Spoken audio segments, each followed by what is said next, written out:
والصلاة والسلام على رسول الله وعلى آله وصحبه ومن والاه وبعد۔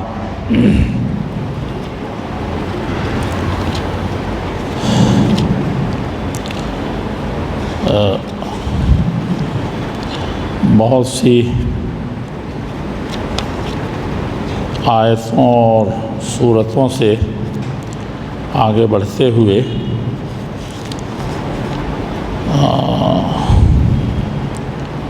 سورہ بنی اسرائیل کا معاملہ ہے۔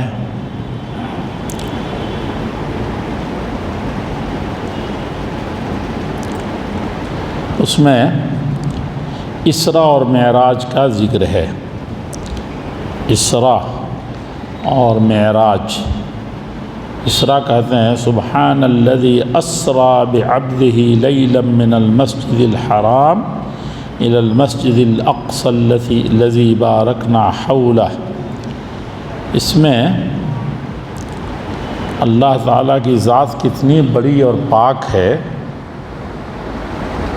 کہ جس نے اپنے بندے کو راتوں رات مسجد حرام مکہ مکرمہ سے مسجد اقصی بیت المقدس یا بیت المقدس تک راتوں رات سیر کرا دیا، جس بیت المقدس کے ارد گرد بڑی ہی برکتیں اللہ جل شانہ نے رکھی ہیں تاکہ اپنی نشانیوں کو آپ دکھا دیں، اور اللہ تعالیٰ تو سننے والا اور جاننے والا ہے۔ اسراء کہتے ہیں نبی صلی اللہ علیہ وسلم کو رات میں مکہ سے لے جایا گیا اور رات ہی رات آپ فلسطین بیت المقدس پہنچ گئے۔ کوئی سواری ایسی نہیں ہے جو اس زمانے میں تصور ہو کہ وہاں پہنچا دیتی ہو اتنی جلدی۔ آج بھی ایئرپورٹ جانے میں جدہ جائیے گا اور کتنا پہلے جائیے گا، پھر وہاں سے سب ترتیبات ہیں، پھر فلائٹ اڑے گی، یہ لیتے لیتے پوری رات آج بھی لگ جاتی ہے۔ یہاں یہ کہ اللہ تعالیٰ نے راتوں رات آپ کو پہنچا دیا۔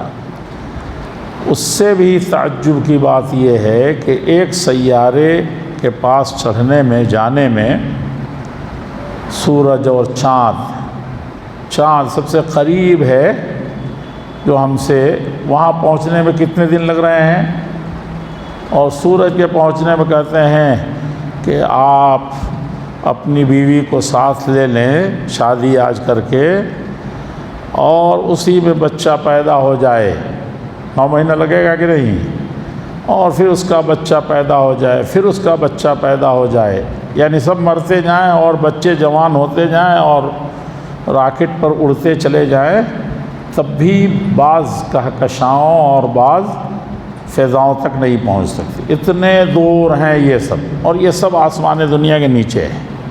سمجھا کہ نہیں سمجھا؟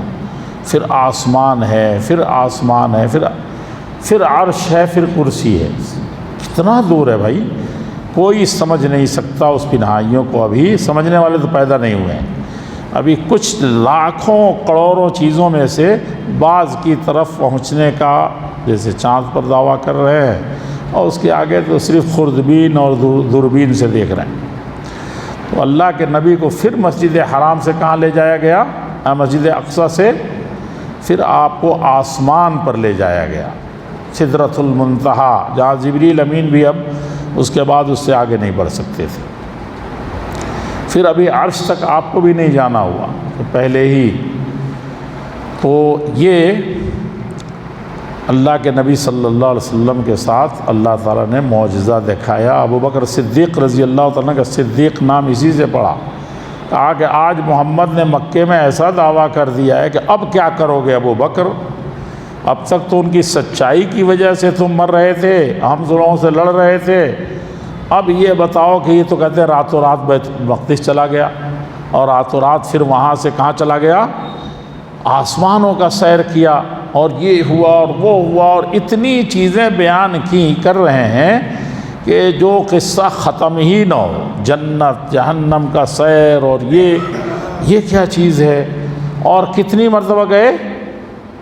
50 وقت کی نماز تھی، پھر جانا اور آنا، یہ سب چیزیں بڑی عجیب ہے۔ لیکن یہ نماز جو بڑی مشکل لگتی ہے، اللہ تعالیٰ نے سب سے بڑا تحفہ آسمان پہ بلا کے کیا دیا تھا؟ کمال ہے ایسی اس قدر، کیا اس کے بعد بھی ہم کہیں گے کہ اللہ تعالیٰ عذاب دے رہے ہیں ہمارے گناہوں کے بدلے میں بہت تھوڑا؟ جہنم کا عذاب تھوڑا نہیں ہے، اس سے زیادہ سخت تو ہو ہی نہیں سکتی کوئی چیز۔ لیکن جتنا ہم بے پرواہ ہیں، جتنا ہم نعمتوں کی ناقدری کر رہے ہیں، ایسا بھی کوئی ہو سکتا ہے کیا؟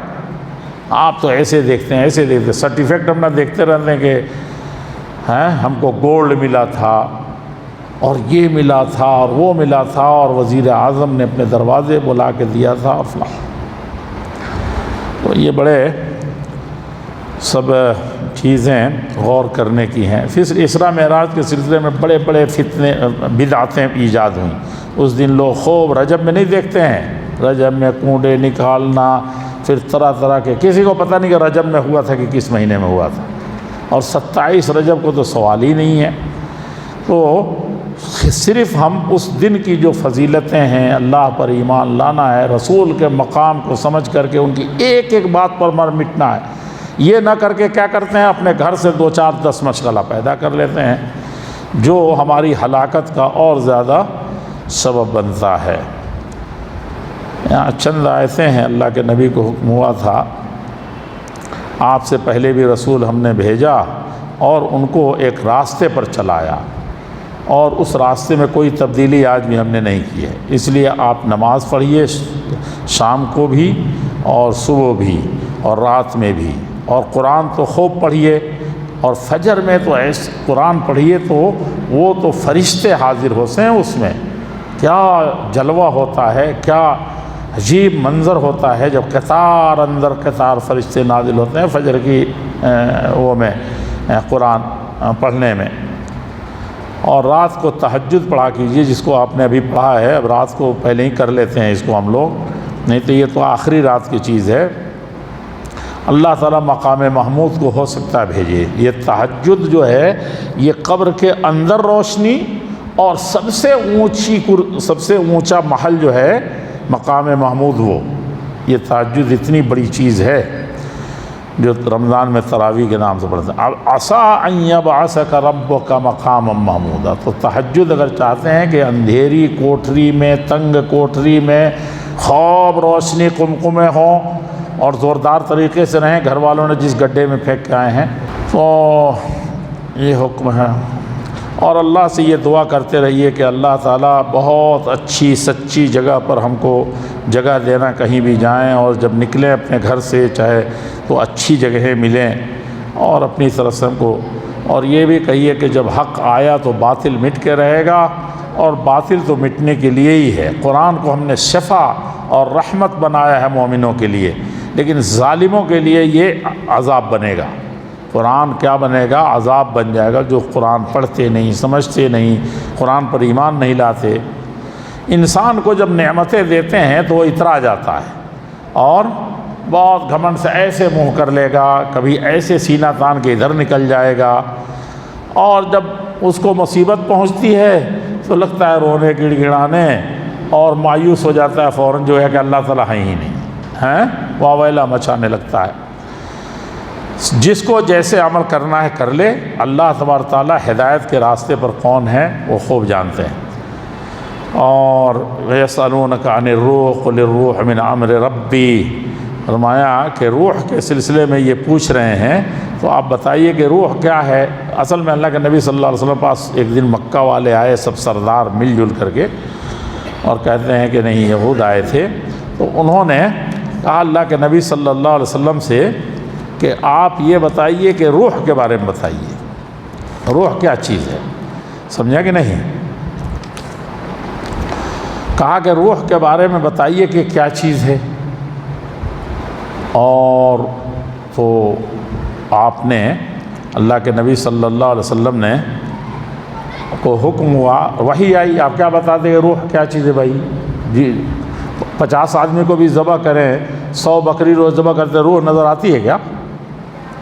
تو یہ کیا چیز ہے؟ کہا کہ یہ اللہ کا ایک حکم ہے، اس کا حکم ہوتا ہے تو آدمی خوب دندناتے چلتا ہے، خوب بولتا ہے، خوب کرتا ہے، اور وہ روح وہ چیز اللہ تعالیٰ کا حکم ہو جاتا ہے، وہ گئی تو پھر مردہ کچھ نہیں کر سکتا، ہاں بالکل بیکار۔ تو یہ اللہ کے حکم سے ایک حکم ہے، وہ روح پھونک دیتا ہے، بس ہو جاتا ہے، سارا کام بن جاتا ہے۔ لیکن روح کی حقیقت کو اللہ تعالیٰ اگر سمجھائیں بھی تو تمہاری اتنی چھوٹی سی عقل میں آنے کو نہیں ہے۔ سمجھا کہ نہیں سمجھا؟ کہا کہ اللہ تعالیٰ نے فرمایا وَمَا أُوتِيتُم مِّنَ الْعِلْمِ إِلَّا قَلِيلًا، علم تو تم کو بہت تھوڑا ملا ہے، تو تم اتنی بڑی اتنی اندر کی چیز تم ابھی سمجھ نہیں سکو گے۔ اور سائنس اتنی آگے گئی تب بھی بہت سی حقائق، بہت سی چیزیں سمجھ ہی نہیں آ رہا ہے۔ انسانی کو بندر بنا دیا کہ سب بندر کی اولاد ہیں، بھئی تمہارے پڑھنے کا کیا فائدہ ہے؟ ہاں سب بندر کے ترقی یافتہ لوگ ہیں، ہاں۔ اور کہا کہ انسان اور جنات یہ سب اکٹھا ہو جائیں کہ اس جیسا قرآن لے آئیں تو نہیں لا سکتے۔ ساحے عرب کے جتنے اچھے پڑھے لکھے لوگ، زبان کے جو مالدار تھے، وہ جمع ہو جائیں، ہاں۔ اور اس قرآن میں ہم نے ہر طرح کی مثال دی ہے۔ اگر انسان صحیح غور کر لے تو مسلمان ضرور ہو جائے گا، لیکن اکثر لوگ تو اللہ کی نعمتوں کا انکار کرتے ہیں۔ اللہ تعالیٰ اور اس پر قرآن جیسی واضح چیز پر ایمان نہیں لے آتے، کہتے ہیں نہیں مکہ میں پانی کی بڑی دقت ہے، ایک چشمہ ایسا جاری ہو جائے کہ بہہ پڑے، سب لوگ سیراب ہو جائیں، یا ایک جنت کھجور کے ایک ایسا باغ پیدا کر دیں اور انگوروں کے ایسے گچھے نظر آئیں کہ کیا ہو، لبنان فیل ہو جائے، کیا ہو جائے، وہ فیل ہو جائے، طائف فیل ہو جائے، اور یہاں کا ناسک فیل ہو جائے۔ سمجھا کہ نہیں سمجھا؟ اور ہم چاہتے ہیں کہ نہر خوب یہاں جاری ہیں۔ کشمیر میں دیکھا ہے نا، ایسے ایسے چلتی رہتی ہے، اوپر انگور لٹک رہا ہوتا ہے، نیچے نہر اتنی صاف شفاف زوردار پانی ہوتا ہے کہ واقعی لوگ کہتے ہیں کہ یہ جنت نما ہے۔ سمجھا کہ نہیں؟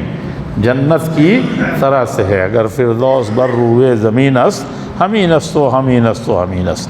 تو کہا کہ یہ سب بنائیے آپ، اللہ نے نبی آپ کو بنایا ہے تو، یا آسمان سے کوئی ایسا بادل توڑ کر کے ہم پر گرائیے کہ ہم ختم ہو جائیں، ہیں؟ یا فرشتے، اللہ تعالیٰ کہیے کہ فرشتے لے آئیں، فرشتے آ جائیں گے تو ہم کہیں گے کہ ہاں فرشتے آ گئے ہیں، تو اب مان لو بات بھائی اللہ تعالیٰ کی طرف سے آئیں گے۔ آپ کیسے جائیں گے؟ ہیں؟ یہ دو پیسے کے مولوی لوگ یہ کیا کام کریں گے بھائی؟ ہیں؟ ان کی نہ کوئی عزت ہے نہ کوئی مقام ہے، یہ چلے ہیں دین کی بات بتانے، بڑی بڑی چیزیں بتاتے ہیں لوگ۔ اور بڑے بڑے گھر بنائیے آپ، اور یہ ہے کہ بہت قرآن ایسے نازل ہو تو ہم مان لیں گے، آپ تو ایک رسول ہیں، ہم کیسے مان لیں؟ اس میں بہت سے مضامین ہیں، کیا کیا ذکر کیا جائے۔ موسیٰ علیہ السلام، موسیٰ علیہ السلام کو 9 معجزات دیے گئے تھے۔ معجزہ یعنی ایک معجزہ کہتے ہیں ایسی چیز دی کہ دوسرے اس سے ساری دنیا مل کے عاجز ہو جائے اور کچھ نہ کر سکے اس کے سامنے، اس کا مقابلہ کرنا تو دور کی بات ہے، کچھ نہ کر سکے۔ تو 9 تو ایک ہی ساتھ میں اللہ تعالیٰ نے ان کو معجزہ دے دیا تھا۔ وہ فرعون کے پاس آئے تو فرعون نے ان سے کہا کہ ہم تو آپ کو جادوگر سمجھتے ہیں، بیکار کی بات مت کریں، نبی وبی آپ نہیں ہیں، اور کبھی کبھی جھوٹا بھی کہتا تھا۔ تو انہوں نے کہا کہ موسیٰ تمہارا دماغ کام نہیں، موسیٰ آپ کا دماغ کام نہیں کر رہا ہے، آپ بہت ہلاکت کے راستے میں ہیں، ہماری بات سنیے، آپ چیزیں دیکھیے کہ کیا ہم لے کر کے آئے ہیں۔ اور یہی نوح علیہ السلام کے ساتھ بھی ہوا، اسرائیل کے ساتھ بھی ہوا۔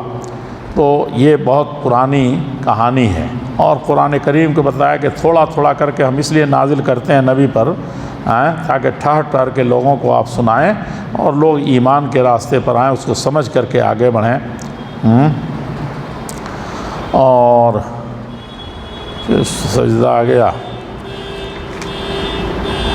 اب سورہ کہف میں جلدی سے آ کر کے معاملے کو تھوڑا بڑھا کر کے ختم کر دیتے ہیں۔ اس اللہ جل شانہ کی تعریف بیان کیجئے۔ ایک چیز اس میں کہہ دوں کہ اللہ تعالیٰ نے کہا کہ سبحان اللہ، اللہ پاک ہے جس نے نبی کو اسرا کرایا، معراج پر لے گئے۔ کس کو لے گئے؟ جیسے ہم کہتے ہیں کہ سید الاولین آخرین، امام المتقین، سرور دو عالم، سید مصطفیٰ، احمد مجتبیٰ، محمد مصطفیٰ، یعنی لقب در لقب در لقب بیان کرتے ہیں کہ نہیں کرتے ہیں؟ جتنا لقب بیان کیا جائے کم ہے نبی صلی اللہ علیہ وسلم۔ لیکن اللہ تعالیٰ نے کیا کہا؟ عبد، رسول بھی نہیں کہا، کیا کہا؟ عبد۔ اور عبد سے زیادہ لفظ کوئی نہیں ہے عربی زبان میں جو کسی کو نیچے کہنا ہو۔ جب کسی کو نیچے کہنا ہو، سب سے نیچے ہو، تو کیا کہا بولتے ہیں اس کے لیے؟ کوئی بھی عربی میں لفظ نہیں ہے، عبد ہی لفظ ہے۔ عبد کا مطلب یہ ہے کہ بالکل غلام، اس کا کچھ مرضی، کچھ مطلب، کچھ ہے ہی نہیں اس کی حقیقت۔ کس کو کہا؟ نبی کو کہا۔ اور کہاں کہا؟ جب سب سے اونچا اٹھایا۔ یہی چیز اگر ایک مسلمان کو، اصل نقطہ یہی ہے، اصل نقطہ یہی ہے۔ ہم سمجھتے ہیں کہ ہم بڑی کرسی پر بیٹھیں گے، بڑے پیسے والے ہوں گے، بڑے تنتنے سے رہیں گے، 5 ادھر ہیں، 5 ادھر ہیں، 100 ادھر ڈرا رہے ہیں، 100 ادھر تعریف کر کے پل باندھ رہے ہیں، تب ہماری عزت ہوگی، تب ہم کیا ہوں گے؟ بڑی کرسی مل جائے گی یا بڑی عزت والے۔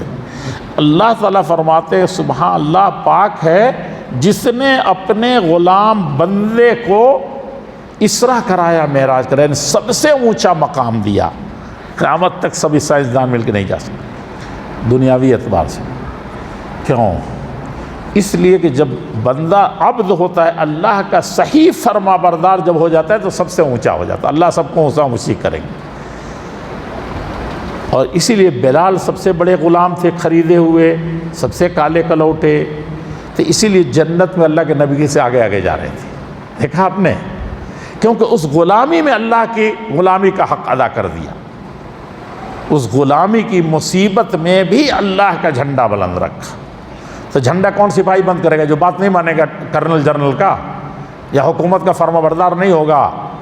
وہ جھنڈا اٹھا کے جان کٹوائے گا۔ جو سب سے زیادہ جان ہتھیلی پہ لے کے جانا وہی ہوگا نا اصلی، جو غلام در غلام بن کر کے جو بھیڑا رہا، اس کو کوئی آگے پیچھے کی پرواہ نہیں، کہ دیکھ رہا ہے کرنل دیکھ رہا ہے کہ نہیں دیکھ رہا ہے، وہاں ہے سرحد پر کوئی ہے کہ نہیں ہے، کھانا پہنچ رہا ہے کہ نہیں پہنچ رہا ہے، تنخواہ ملے کہ نہیں، ہمارے بچے برباد ہو گئے، کہ بس چل دیا تو چل دیا۔ دین کے کاموں کے لیے اللہ تعالیٰ یہی چاہتا ہے مجاز ہر مومن سے۔ عبد جب تک نہیں بنے گا وہ رسول نہیں بن سکتا، عبد جب تک نہیں بنے گا وہ رئیس، حاکم، صدر، امیر، پریسیڈنٹ نہیں بن سکتا۔ سمجھا کہ نہیں سمجھا؟ غلام نہیں بنے گا تب تک امام نہیں بن سکتا۔ سمجھا کہ نہیں سمجھا؟ لیکن اللہ تعالیٰ کی غلامی ہو اور اللہ کے لیے ہو، دوسروں کی بھی ہو تو کس کے لیے ہو؟ اللہ کے لیے ہو۔ یہ نقطہ میں 10 نقطے آتے ہیں، کہاں رکے گا آدمی؟ بہرحال اللہ تعالیٰ نے فرمایا کہ اس قرآن میں کسی طرح کی کوئی کجی نہیں ہے تاکہ لوگوں کو ڈرائیں۔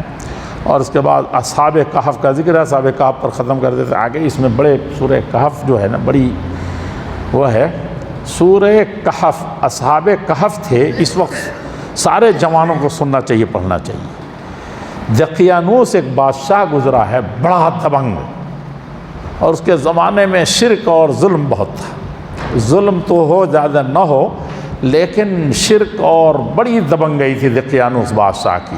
مولانا ابوالکلام آزاد کی پڑھیے گا جو لوگ پڑھ سکتے ہیں، اتنا اچھا زوردار طریقے سے اور سب کا تجزیہ کر کے کسی نے نہیں لکھا اس معاملے میں بھی، اور آگے کے جو سکندر ذوالقرنین ہے اس مسئلے میں بھی، اور اس مسئلے میں بھی اس کو تو اور حق ادا کر دیا مولانا ابوالکلام آزاد نے۔ اس کو جو کیا تھا، ارے کون، حضرت موسیٰ علیہ السلام جو خضر علیہ السلام کے ساتھ گئے تھے پڑھنے، تو بہرحال اس میں یہ تھا کہ یہ 10 سے کم ہی 9 سے کم ہی جوان تھے، اب 6 تھے، 7 تھے، 8 تھے، 9 تھے قرآن میں۔ تو یہ سب ان کو فطری طور پر اللہ تعالیٰ نے اللہ کی عبادت، جب سب شرک کر رہے تھے، سب کفر میں تھے، تو ان کو اللہ تعالیٰ نے توفیق دی، کہا کہ بھئی ایک اللہ کے علاوہ کیسے کسی کی ہو سکتی۔ یہ اس میں جمے ہوئے تھے، اپنے ایمان کو چھپا کر کے لیکن جمے ہوئے تھے، شرک سے بچ رہے تھے، جب موقع ملتا تھا یہ لوگ کھل کے کرتے تھے، نہیں تو چھپ کے کرتے تھے، لیکن خوشبو تو کہیں چھپتی نہیں ہے نا، کبھی نہ کبھی وہ ظاہر ہو جاتی ہے۔ اب وہ شدہ باسطات تک پہنچی۔ اب یہ تھا کہ ان کے پیچھے پورے پڑ گئے CID والے، پورے پڑ گئی حکومت، لوگ بھی پیچھے پڑ گئے۔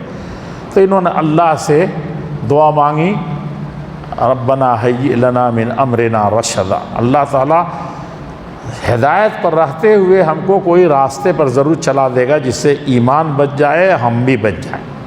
سمجھا کہ نہیں؟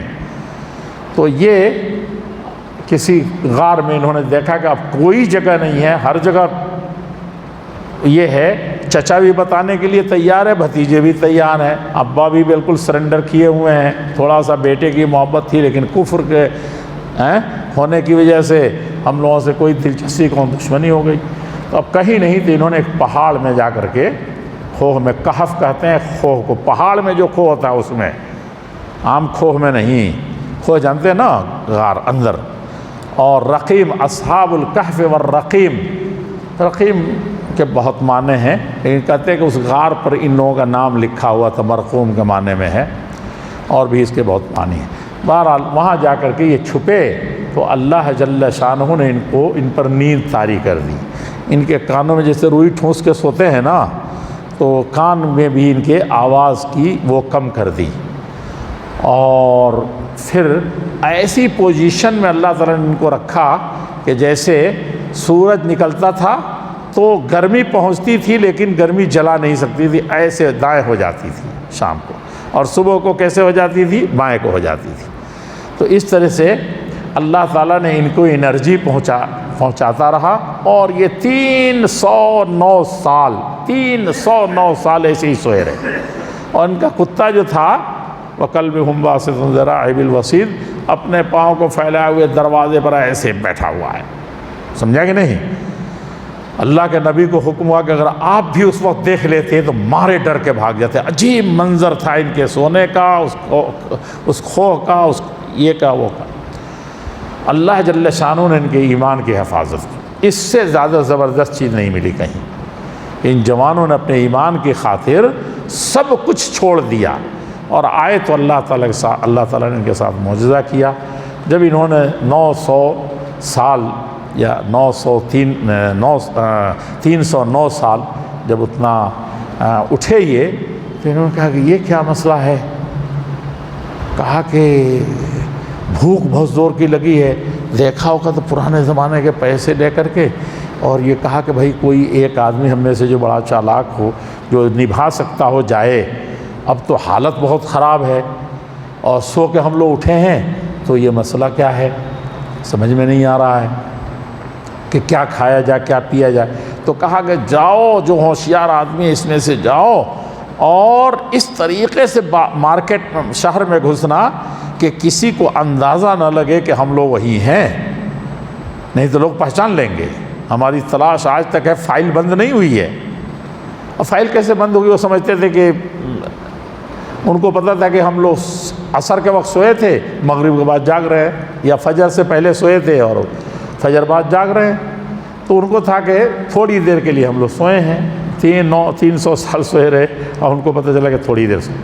اب وہاں گئے، جیسے ہی پیسہ نکالا، یہ کیا چیز ہے بھائی؟ یہ پیسہ کہاں سے؟ تم کب سے، کہاں سے آگے، کس دیش سے آئے ہو تم؟ یہ کیا بھائی؟ حالانکہ اس نے کہا تھا کہ لا یشعرن بکم احدا، کوئی کسی طرح سے تھوڑا بھی احساس نہ ہونے پائے، کسی کے شعور اور دماغ میں بھی نہ آئے کہ ہم لوگ وہی ہیں جو بھاگے ہوئے ہیں، کہیں چوری چھپے کسی کنارے سے خرید کے بھاگاؤ جلدی سے۔ تو ان لوگوں نے جب پیسہ دیکھا تو ان کا دماغ خراب ہو گیا، کہا کہ یہ کیا پیسہ ہے بھائی؟ کب کا پیسہ ہے یہ 100 سال کا بھی نہیں، 200 سال کا بھی نہیں، دقیانوس کے زمانے کے کتنے سال گزر گئے، ہمارے پردادا، چردادا، لکردادا، چکردادا سب گزر گئے، یہ کیا چیز ہے؟ اب وہ چرچا ہونے لگا۔ سمجھا کہ نہیں سمجھا؟ پھر اللہ جل شانہ نے ان کو تب منکشف ہوا، تب ہوا کہ بھائی کتنا دن تم لوگ خوف میں رہے تھے؟ کہا کہ آدھا دن یا تھوڑا دن یا پورا دن بھر، بس اتنا ہی دن ہم لوگ رہے ہیں۔ کہا کہ یہ کہاں تم کر رہے ہو؟ دیکھو تو تمہاری چیزیں کیا سے کیا ہو گئی ہے، یہ گدھا کیا ہو گیا، ہڈی ہڈی اس کی سڑ کر کے ختم ہو گئی ہے، کوئی پوچھنے والا نہیں، یہ نہیں وہ نہیں، یہ سکہ جو تمہارا ہے یہ ہے وہ ہے۔ تو اللہ کی قدرت جو ہے سب سے عظیم قدرت ہے۔ اللہ جل شانہ کی قدرت پر جو ایمان لے آتے ہیں ان کے مسائل حل ہو جاتے ہیں۔ اللہ جل شانہ ہم لوگوں کو اس طرح سے بنائے۔ اس میں دیگر واقعات اپنی جگہ